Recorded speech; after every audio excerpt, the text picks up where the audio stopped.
Not everyone makes it home.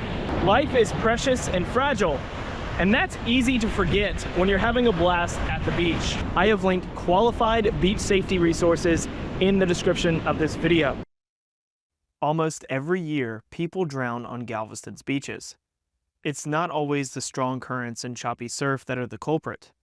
Stay safe at the beach. Follow posted rules and guidelines. Swim near a lifeguard. Never swim alone. Be aware of currents, especially rip currents, and follow all instructions given by lifeguards.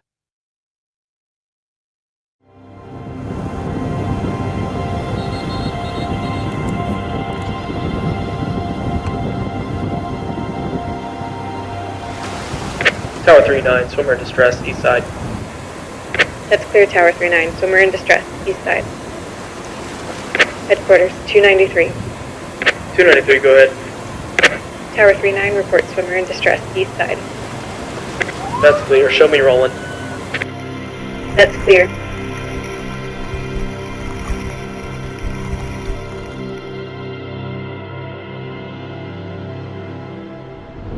Millions of people come to Galveston every single year to have fun in the sun and come and play on the beach. Galveston Island is one of the top beach tourism destinations in Texas, and it's been a top beach destination since the 1880s. But for the millions of people who visited Galveston's beaches over the past century, not everyone makes it home.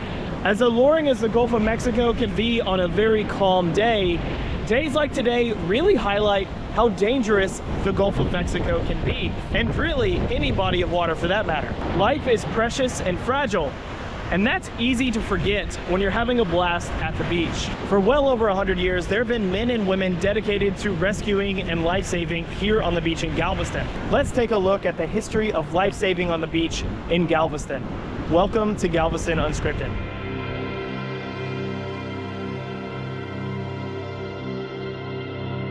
Thanks to the video sponsor, The Daily News, bringing you the news since 1842.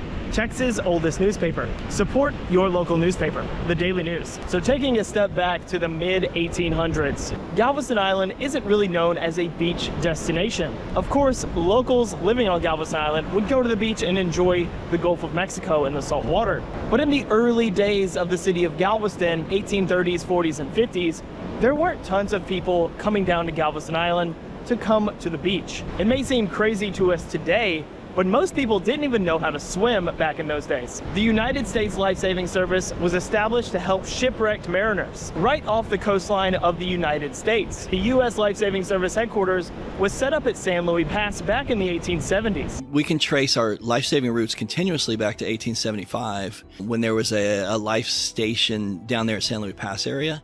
Then there were some gaps before that, but even in the 1840s, there was some kind of lifeguard service here. There was a fire, there was people and I think animals on a boat that everybody was standing around on the wharf watching it burn, watching people die, that kind of stuff happened. The U.S. Lifesaving Service, there was federal funding that came to all these places all around the country because at the time, ships were our main means of moving goods and services around, and people too. Like there wasn't this whole infrastructure we have now to get around, and so they wanted to protect that as best they could. And in those years, there wasn't recreational swimming to speak of, and so they were literally looking for boat wrecks.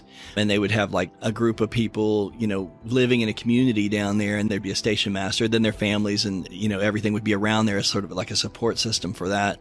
And that dates really far back. And then as we kind of moved into leisure class, recreational swimming started popping up. Then we get to the 1880s. Galveston is booming. It's really known for its port and economic prosperity. But with ease of access to the island by train, Galveston becomes Texas' premier beach destination. And bathhouses and beach tourism-focused businesses were established all along the beachfront right here. In front of many of these bathhouses, there weren't lifeguards to speak of whenever it came to swimming in the Gulf of Mexico. And if you think about it, most people had to rent bathing suits when they came down to Galveston to swim in the Gulf. Places like Burdock's Bathhouse and other bathhouses along the beachfront, they provided ropes for people to hold onto in the Gulf of Mexico on rough days like today. Those ropes that were set up were basically just so you could maintain your balance in the water. Definitely not an effective rescue method. But until the turn of the 20th century, there was not an established lifeguarding program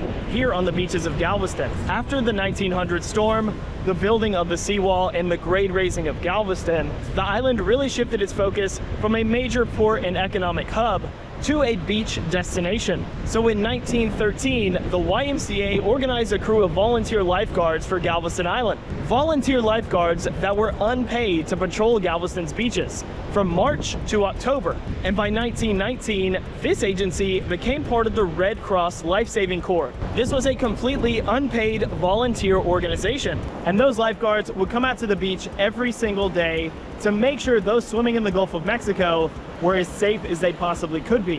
One of Galveston's most famous lifeguards worked under this system on this beach right here where I'm standing. Leroy Columbo. Leroy Columbo. His dedication to keeping beachgoers safe earned him a place in the Guinness Book of World Records. Diagnosed with spinal meningitis at 7, Columbo lost his hearing and the ability to walk. Swimming emerged as an immensely beneficial exercise in rebuilding the strength of his legs, and within a year, he was able to walk again. Columbo's love of the water led him to join the Surf Toboggan Club in Galveston when he turned 15. Despite his deafness, he was accepted into the club after passing a grueling 3-hour swimming test. Later that year, Columbo became a lifeguard along the beach. Despite his hearing disability, he proved to be more than capable of the job. Long-distance open water racing, a popular sport during the 1920s and 1930s, began enticing some of Galveston's best swimmers. Leroy started to compete in these long-distance swimming races. In 1927, he won first place in the Southern Long Distance Swimming Championship, swimming 15 miles across the Gulf of Mexico in only 11 hours. Columbo's swimming skills earned him a spot in the Guinness Book of World Records for saving 907 confirmed lives during his 40-year career as a lifeguard, breaking all records at the time. By the 1940s, the island added a life-saving beach patrol system, emergency response vehicle. They could cover more miles of beach in less time and be able to provide life-saving and medical aid. In 1941, Galveston Island Beach Patrol had about 20 lifeguards. And if you compare that to today, Galveston Island Beach Patrol has well over 100 seasonal lifeguards. Until the 1960s, Galveston's beachfront was racially segregated, with white beachgoers on the East End beaches and black beachgoers on the West End beaches, creating an interesting scenario when it comes to lifesaving. The need for lifeguard services on Galveston's black beaches was expressed by the community in 1921, but often those beaches went unguarded until 1934 when Mr. James Helton started volunteering as a lifeguard after graduating from Central High School. Mr. James Helton was one of the first documented African-American lifeguards on Galveston's beachfront, the 28th Street and Seawall. This area is what was known as Brown Beach, where Mr. James Helton and Mr. Wavery Guidry, another Galveston lifeguard, served their community as lifeguards on the segregated beachfront. James Helton and Wavery Guidry built a team of volunteer lifeguards, patrolling 28th to 29th Street and the west end of the seawall. They conducted numerous rescues and were highly respected within their community. So even life-saving services and who you would rescue while in distress at the beach was segregated. In the 1950s, lifeguards were given police authority on the beach, and they were also equipped to provide first aid to Galveston beachgoers. By the 1970s and 80s, funding became an issue, and the entities that actually operated the beach patrol had switched between multiple municipal entities, until the Sheriff's Department officially took over management of Galveston Island Beach Patrol, and funding provided by the hotel occupancy tax in Galveston, collected by the Park Board of Trustees. With new operational authority and funding, Galveston Island Beach Patrol began to expand. In the 1980s, personnel from the Galveston Island Beach Patrol helped formalize the United States Lifesaving Association. The United States Lifesaving Association, the official organization of surf rescue agencies across the United States, creates proper training programs and guidelines to certify beach lifeguarding agencies. In 2007, the Galveston Island Beach Patrol transitioned from under the Sheriff's Department to the Park Board of Trustees. Over the past 40 years, Galveston's beaches have only gotten busier, and Galveston Island Beach Patrol is at the forefront of keeping beach visitors safe. With over 100,000 preventative action movements a year, like keeping swimmers away from the jetties and groins on Galveston's beachfront, and when necessary, rescuing swimmers in distress from the waters of the Gulf of Mexico, Galveston Island Beach Patrol patrols the entire island, not just the beaches in front of the seawall. Over 32 miles of beach. I'm going to show you what makes Galveston's rock groins, commonly referred to as jetties, so dangerous, and why swimmers are highly encouraged to stay away from them. On a heavy surf day like today, you can see a lot of water being pushed to shore by the surf. All that water that is being pushed against the shoreline and the rocks is trying to find a place to go.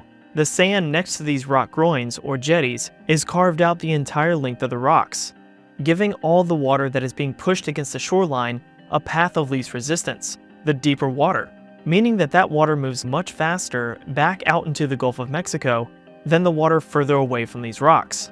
This is what's known as a rip current, and this kind specifically happens along rock jetties and groins. These currents can move up to 8 feet per second, way faster than an Olympic swimmer can swim. I will leave a link in the description on what to do if you get caught in a rip current.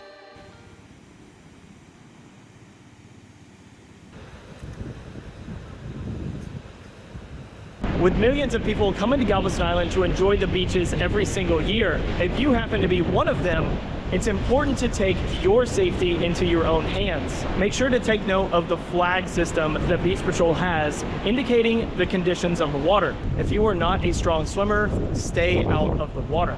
If you happen to get into a rip current, make sure you understand how to get out and swim near a lifeguard. I have linked qualified beach safety information in the description of this video. Make sure you know before you go. Thanks for watching, swim near a lifeguard, and we'll see you next time on Galveston Unscripted.